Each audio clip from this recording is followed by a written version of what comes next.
पुत्र राम? राम कहाँ गया? नहीं, स्वामी थक कर सोए हैं, इन्हें जगाना उचित ना होगा। मैं स्वयं देखती हूँ।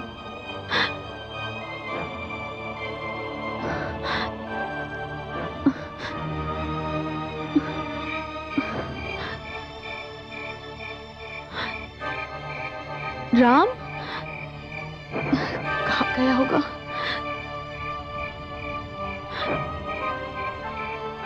राम,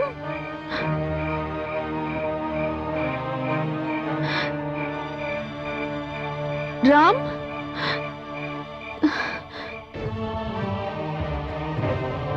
राम, राम।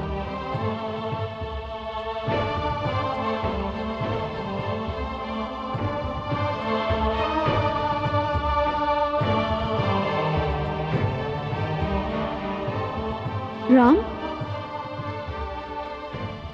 ये तुम क्या कर रहे हो? सस्ता बना रहा हूँ मैं। किसके लिए? राजा को मारने के लिए।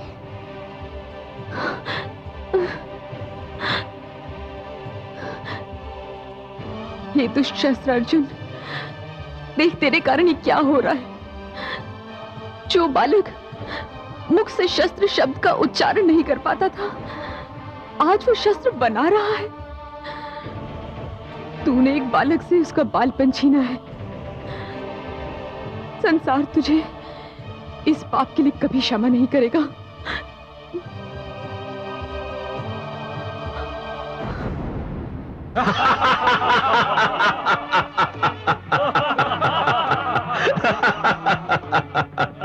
महाराज, आपके अभियान के कारण अब हमारी स्वच्छंदता पर अंकुश धरने वाला कोई नहीं। महाराज, मुझे तो लगता है कि समस्त धर्म संसद का साहस शिथिल हो चुका है। ऋषियों को पता चल चुका है कि वो हमारी शक्ति के समक्ष ठहर नहीं सकते।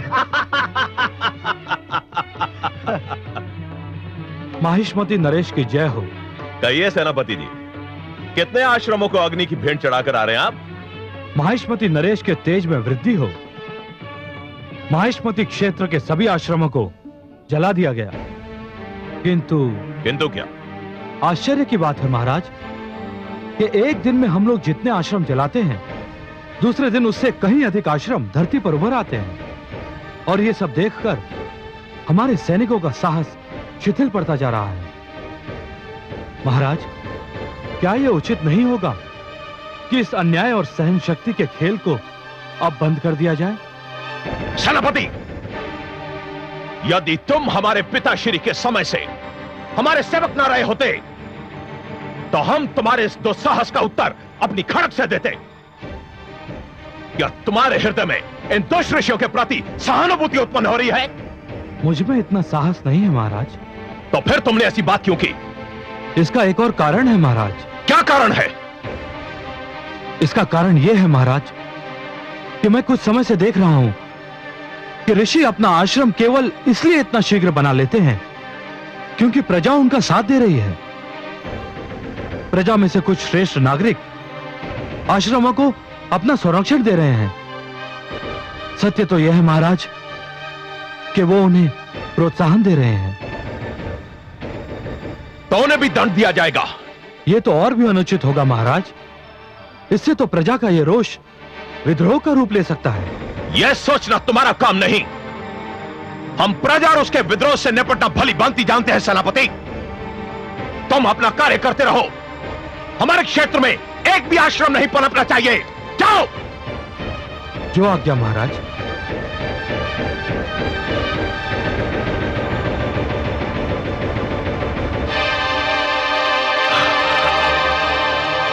ऋषि जमदग्नि,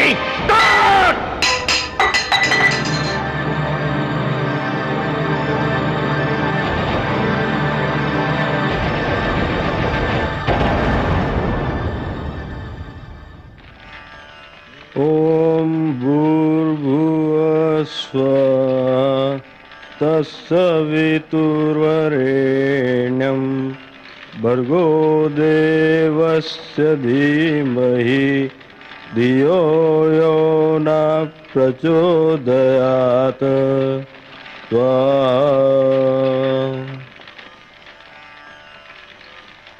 राम, देवी राम कहाँ है? उसे बुलाइए। आज उसका उपनयन होना है और उसे यज्ञ के समस्त नियम भी समझाने हैं। स्वामी, मैंने तो उसे आने को कहा था, ना जाने कहाँ रह गया। मैंने गुरुपुत्र को वन में स्थित खंडरों की ओर जाते देखा था। खंडरों की ओर?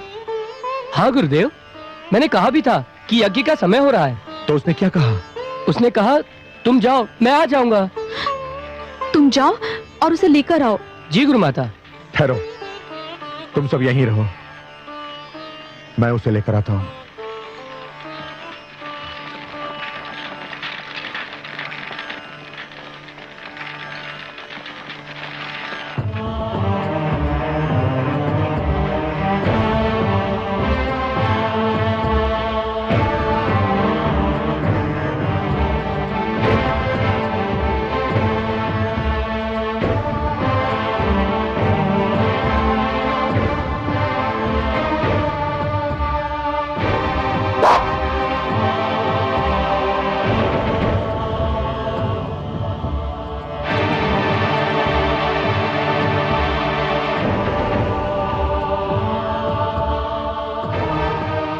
तुम्हारा लक्ष्य बदल गया है पुत्र?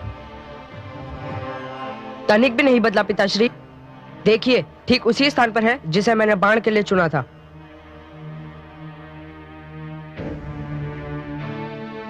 मैं इस लक्ष्य की बात नहीं कर रहा हूं पुत्र, मैं इस लक्ष्य की बात नहीं कर रहा हूं। जो तुम कर रहे हो ना पुत्र, वो हमारे जीवन का लक्ष्य नहीं है। क्यों पिताश्री? इसलिए कि हमारे जीवन का लक्ष्य कुछ और है पुत्र। हम ब्राह्मण हैं, हमारा कर्म ज्ञान देना है, शास्त्रों का प्रचार करना है, अधिक से अधिक शिक्षा ग्रहण करना है और समाज को अधिक से अधिक शिक्षित करना है। क्या हमारा लक्ष्य चुपचाप अत्याचार सहते रहना है? क्या हमारा लक्ष्य ये भी है कि नित दिन हमारे घर और आश्रम फूके जाते रहे और हम पशुओं की भांति एक स्थान से दूसरे स्थान पर हाके जाते रहे? ये हमारी नियति है पुत्र, हमारा भाग्य है। क्षमा करें पिताश्री, कभी कभी हम सब नियति और भाग्य जैसे शब्दों का प्रयोग वहां भी कर बैठते हैं जहां कायरता का शब्द अधिक शोभा देता है। नहीं पुत्र, सहनशीलता कायरता नहीं होती पुत्र। हम जिसे सहनशीलता कह रहे हैं, समय और इतिहास उसे पलायनवाद का नाम देगा, सत्य से भागने की चेष्टा कहकर पुकारेगा।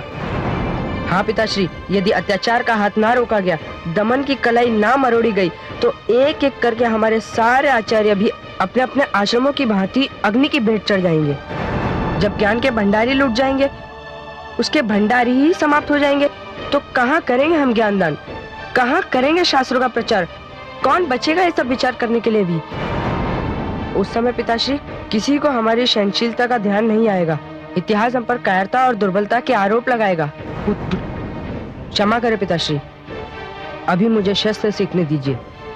शास्त्र पढ़ने के लिए और बहुत समय शेष है।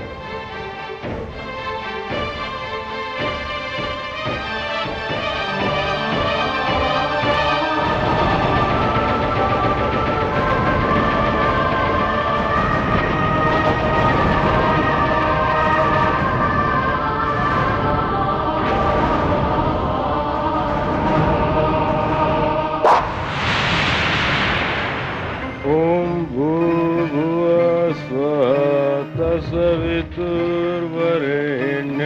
भर्गो देवस्य धीमहि धियो यो न प्रचोदयात्।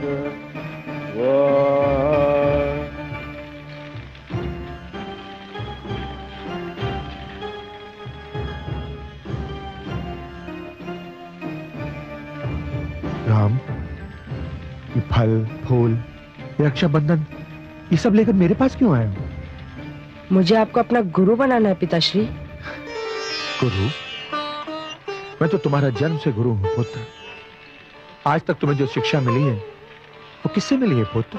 निसंदेह आपसे मिली है पिताश्री, परंतु वो तो शास्त्र विद्या सिखाई थी आपने। अब तक आप शास्त्रीय नियमों की शिक्षा देते रहे हैं। मैं समझा नहीं, तुम और क्या चाहते हो पुत्र? मैं आपसे शस्त्र विद्या सीखना चाहता हूँ। पुत्र, मैं पहले भी तुमसे कह चुका हूं कि मैं तुम्हें शस्त्र विद्या नहीं सिखा सकता। क्या मैं पूछ सकता हूँ कि जब आप समस्त राजाओं और राजपुत्रों को शस्त्र विद्या सिखा सकते हैं तो अपने ही पुत्र को क्यों नहीं सिखा सकते? राजपुत्र क्षत्रिय होते हैं पुत्र। शस्त्र विद्या की संपूर्ण जानकारी क्षत्रिय धर्म का अंश है, बल्कि स्वयं क्षत्रिय धर्म है। तुम ब्राह्मण हो पुत्र, तुम्हारा कर्म क्षेत्र शास्त्र विद्या है। कर्म क्षेत्र परिवर्तित भी तो हो सकते ना पिताश्री? नहीं, एक ब्राह्मण का कर्म क्षेत्र कभी नहीं बदल सकता पुत्र। क्षमा करें पिताश्री, यदि ऋषि विश्वामित्र क्षत्रिय होकर ब्राह्मण धर्म का पालन कर सकते हैं, आचार्य बन सकते हैं, तो मैं ब्राह्मण होकर क्षत्रिय धर्म क्यों नहीं स्वीकार कर सकता? मैं दूसरों के कर्म का उत्तरदायी नहीं हूं पुत्र, परंतु जहां तक मेरा प्रश्न है, मैं एक भ्रष्ट परंपरा आरंभ करने का अपराध नहीं कर सकता। मैं एक शिक्षक हूं पुत्र, और मैं चाहता हूं कि तुम भी शिक्षक बनो, शिक्षा का प्रचार करो। अपना निर्णय बदल दो पुत्र। मैं निर्णय नहीं बदल सकता पिताश्री, गुरु अवश्य बदल सकता हूँ। क्या? यदि आप गुरु बनना स्वीकार नहीं करेंगे तो भी मेरा उत्साह कम नहीं होगा। मैं अपने लिए गुरु खोज कर रहूंगा, और वह गुरु मुझे जब और जहां मिलेगा मैं उसका शिष्य बनना स्वीकार कर लूंगा। क्षमा करें पिताश्री।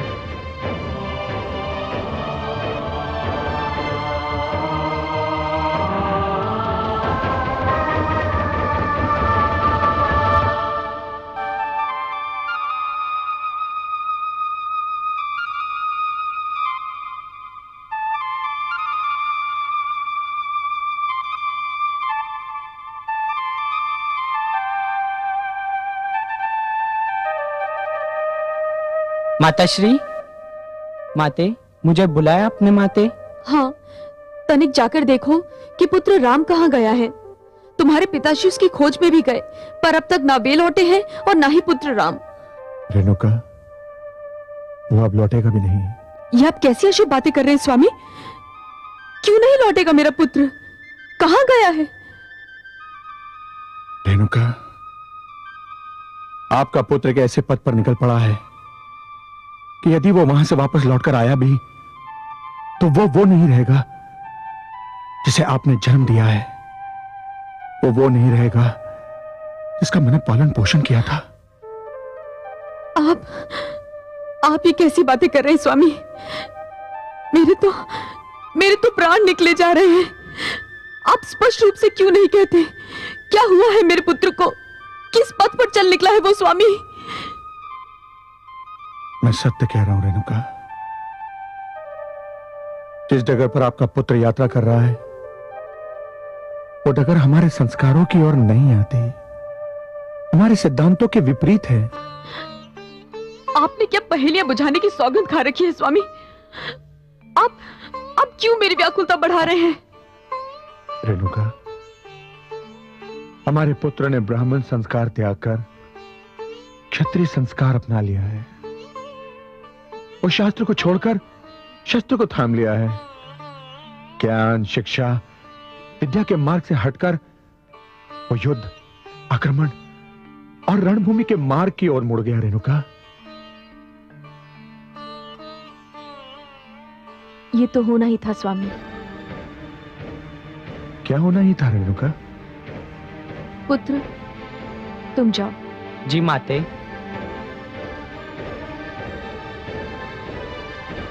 मैं तो जानती थी स्वामी कि ऐसा होने वाला है, और संभवतः ऐसा ही होगा।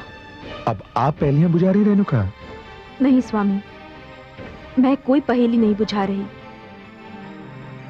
यदि हमारे पुत्र ने ब्राह्मण कर्म त्याग कर क्षत्रिय कर्म अपनाने का निर्णय किया है, तो इसके साथ एक पुरानी घटना जुड़ी हुई है। घटना? कैसी घटना? आप तो जानते हैं स्वामी, मेरी भांति मेरी माताश्री भी किसी ब्राह्मण की पत्नी नहीं थी, एक क्षत्रिय की पत्नी थी, और उनके कोई पुत्र नहीं था। जानता हूं। वे पुत्र इच्छा से आतुर होकर ऋषि ऋचिक के पास गईं और उनसे प्रार्थना की कि वे कुछ ऐसा उपाय करें जिससे उन्हें भी एक पुत्र की प्राप्ति हो। वैसे स्त्रियों में पुत्र की इच्छा अधिक प्रबल होती है देवी।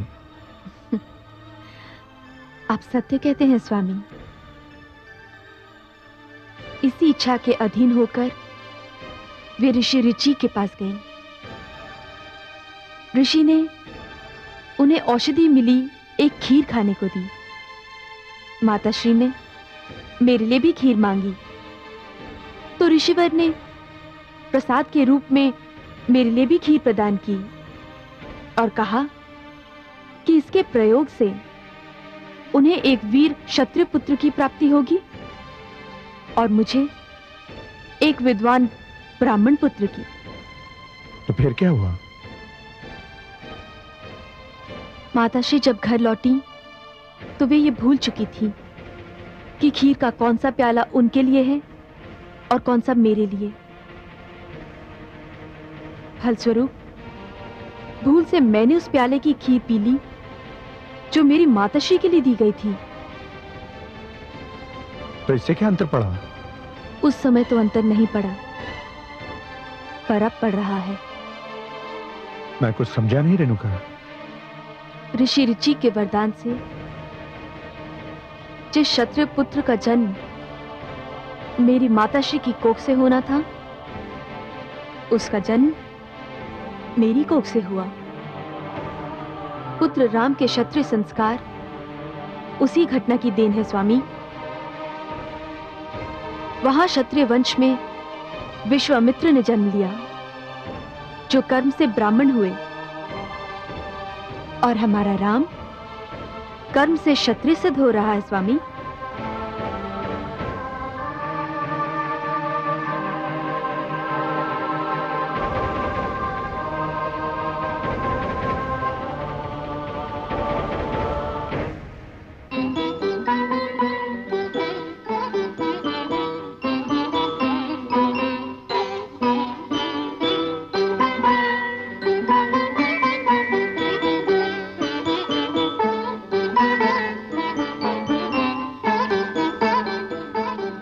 माहिष्मती नरेश की जय हो। प्रणाम महारानी। सेवक आपके आदेशानुसार अपना अभियान संपन्न करके सफल लौट आया है। सेनापति कितने राज्यों को हमारे अधीन बनाकर लौटे हो? महाराज, आपको यह जानकर प्रसन्नता होगी कि आसपास के 25 क्षेत्र जो कल तक अपने आप को स्वाधीन समझते थे, आज माहिष्मती की अधीनता को अपना गौरव समझ रहे हैं। कुछ अपनी इच्छा अनुसार और कुछ महाराज की बढ़ती हुई शक्ति के भय से। प्रसन्नता तो हुई है सेनापति, परंतु यह प्रसन्नता भी अधूरी है। हमारे राज्य के चारों ओर 50 क्षेत्र हैं। 25 ने हमारी अधीनता स्वीकार कर ली है, 25 शेष अभी बाकी हैं। तो प्रसन्नता भी तो 50% होगी ना, पूरी कैसे हो सकती है? किंतु स्वामी, शेष 25 राज्य तो हमारे मित्र राज्य हैं। इन राज्यों के नरेश तो हर पग पर आपसे सहयोग करते रहे हैं। नहीं प्रिय, नहीं नहीं, यह तो न्याय होगा कि शत्रु हमारी शक्ति को पहचान ले, उसे समझ ले, और हमारे मित्र हमें शक्तिशाली समझने के स्थान पर हमें अपना मित्र ही समझते रहे। हम यह अनर्थ कैसे कर सकते हैं? तो आप करना क्या चाहते हैं? आप स्वयं देख लेंगी महारानी। सेनापति। महाराज। हमारे मित्र राजाओं को कल हमारे समक्ष उपस्थित होने का निमंत्रण दो। जो आज्ञा महाराज।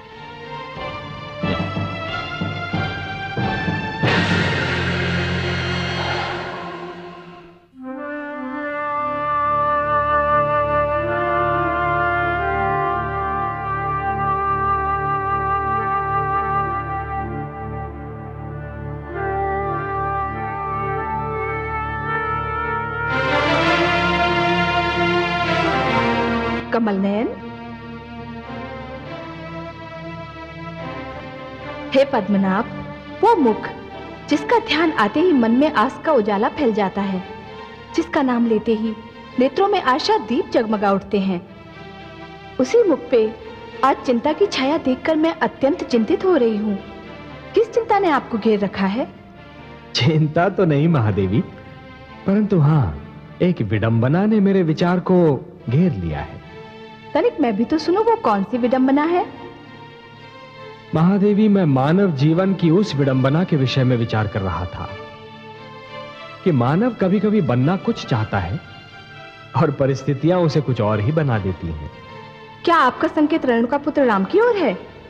हाँ महादेवी, देखिए ना, मेरे इस अंश ने प्रथम बार पूर्ण मानव के रूप में जन्म लिया, और वो भी एक विद्वान, एक गुरु, एक आचार्य के घर में, एक सुशील नारी की गोद में जन्म लिया।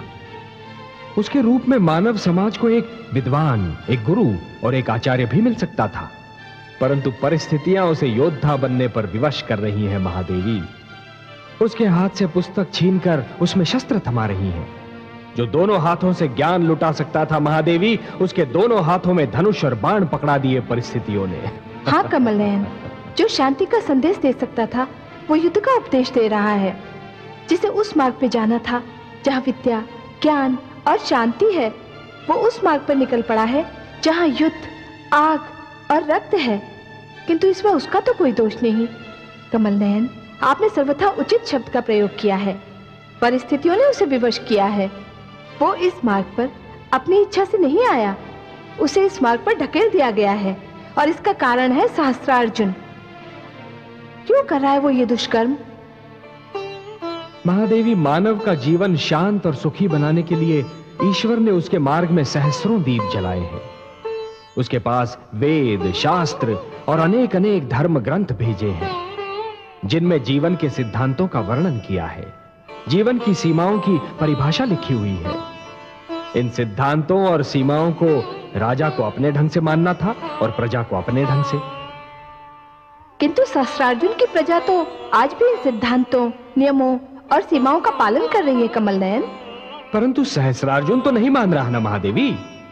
महादेवी, जब कोई राजा या कोई सत्ताधारी वर्ग इस भ्रम में पड़ जाता है कि वो केवल एक राजा है, एक स्वामी है, और ये भूल जाता है कि वह प्रजा का सेवक है, प्रजा का रखवाला है, जब सत्ताधारी वर्ग सिद्धांतों को प्रतिबंध समझकर और सीमाओं को रोक समझकर उन्हें तोड़ने का प्रयास करता है, तो वो निरंकुश बनने लगता है, और तभी सारी उलझनें उत्पन्न होती हैं महादेवी।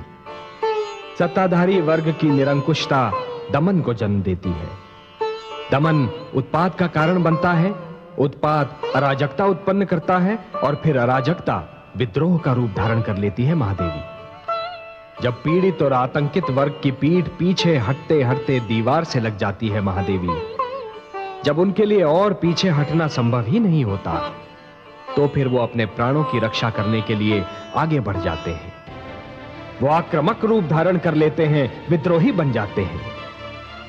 ये मानव जीवन का एक विषम मोड़ होता है महादेवी, जिस मोड़ पर समाज बदलते हैं, इतिहास बदलते हैं। नहीं, हम नहीं भागेंगे, हम शत्रुओं का सामना करेंगे। हम नहीं डरेंगे, शत्रुओं का सामना करेंगे।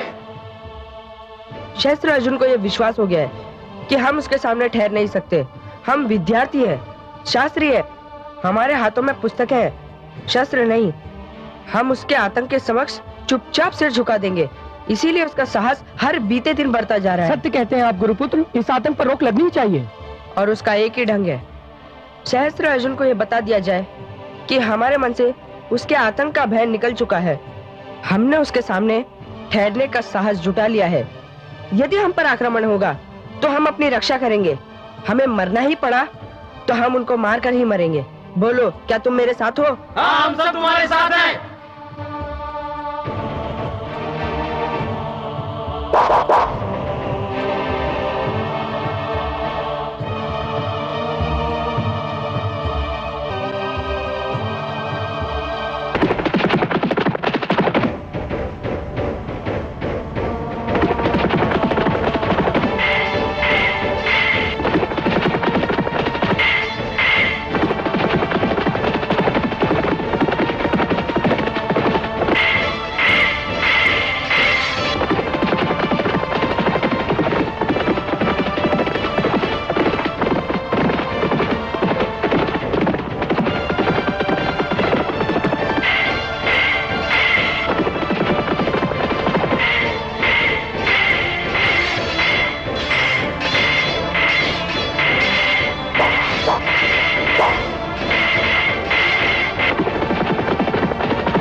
जल्द और वहीं से बाणों की वर्षा आरंभ कर दो। चलो।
वो देखो ऊपर है, चलो।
वो देखो भागे, चलो।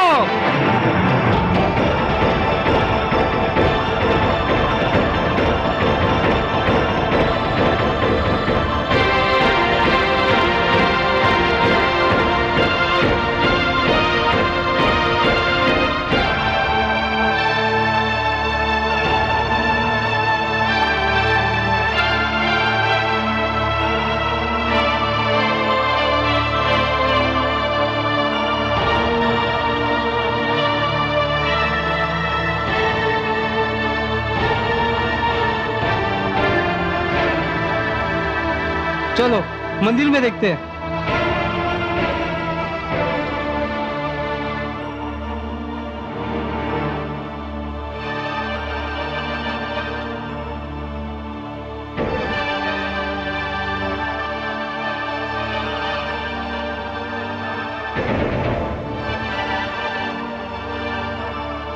कहाँ छुप गया?